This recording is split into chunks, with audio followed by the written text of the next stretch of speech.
नमस्कार दोस्तों।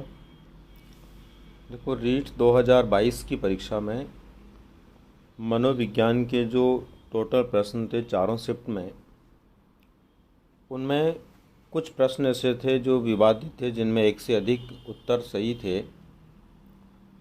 उनको निश्चित रूप से बोर्ड अपने स्तर पर हटाए या उनके स्थान पर दूसरे बोनस अंक दें, वो बोर्ड की अपनी व्यवस्था है। लेकिन 3 मात्र ऐसे प्रश्न हैं जिनमें आप जो है अपनी तरफ से उन प्रश्नों के लिए आपत्ति दर्ज करवा सकते हैं। इन तीनों प्रश्नों में एक प्रश्न है, व्यक्तित्व की सैद्धांतिक अवधारणा के लिए निम्न में से कौन सा सत्य नहीं है। तो यहाँ पर स्थिर, सामान्य, स्थायी और अनूठा दिया हुआ, इसमें से इसका आंसर स्थिर होना चाहिए, जबकि बोर्ड ने इसको सही नहीं माना है। इसके लिए पीडी पाठक की पुस्तक में आप व्यक्तित्व के बिंदु को पढ़ेंगे तो ये बात समझ में आएगी। साथ ही ओलपोर्ट की परिभाषा जब हम पढ़ते हैं तो उसमें स्पष्ट है कि व्यक्तित्व में दैहिक और मनोवैज्ञानिक या मनोदैहिक जो विशेषताएं होती है वो गत्यात्मक होती है। स्थिर व्यक्तित्व में होना संभव नहीं है। तो ऐसी स्थिति में ये जो प्रश्न है, इसके लिए आप आपत्ति लगा सकते हैं।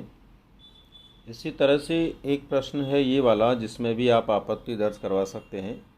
क्रियात्मक अनुसंधान का उद्देश्य है। तो वैसे तो क्रियाविधि भी इसका उद्देश्य हो सकता है, नैदानिक भी हो सकता है, लेकिन सबसे बड़ी बात यह है कि बोर्ड के द्वारा जो माना गया है उसके अनुसार यदि हम बात करें तो इसके लिए भी आप आपत्ति दर्ज करवा सकते हैं।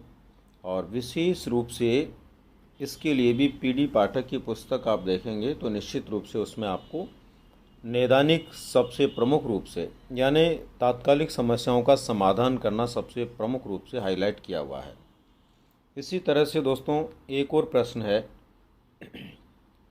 शिक्षा मनोविज्ञान में किस स्तर के मापन का न्यूनतम प्रयोग किया जाता है।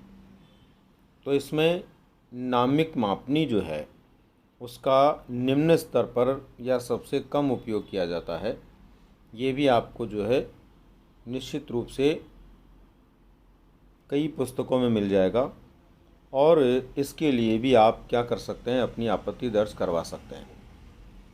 हालांकि कुछ पुस्तकों में आनुपातिक मापनी भी दिया हुआ है, लेकिन मैक्सिमम जो है नामिक मापनी को ही मानते हैं, इसलिए इसके लिए भी आप आपत्ति लगा सकते हैं।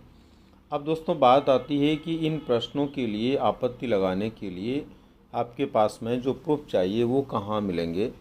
तो इन तीनों प्रश्नों की आपत्ति के लिए यदि आपको प्रूफ की आवश्यकता है तो मैंने उत्कर्ष क्लासेस के टेलीग्राम चैनल पर इनके प्रूफ डाल दिए हैं, वहाँ से आप ले सकते हैं और वहाँ से लेकर के आप इनको आपत्ति के रूप में दर्ज करवा सकते हैं। इसके अलावा अन्य कोई ऐसा प्रश्न विशेष रूप से नहीं है जिसके लिए आप आपत्ति दर्ज करवा सकते हैं, विशेषकर मनोविज्ञान में।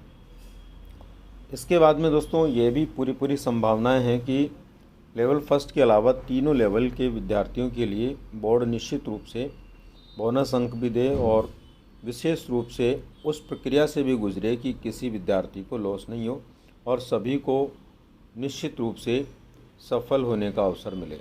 विशेष रूप से उन प्रश्नों के आधार पर जो कि बोनस अंकों के लिए, जैसे हिंदी में है, अन्य प्रकार की शिक्षण विधियों में है, अन्य में भी ऐसे प्रश्न हैं जिनमें कुछ न कुछ समस्याएं या एक से अधिक उत्तर हैं।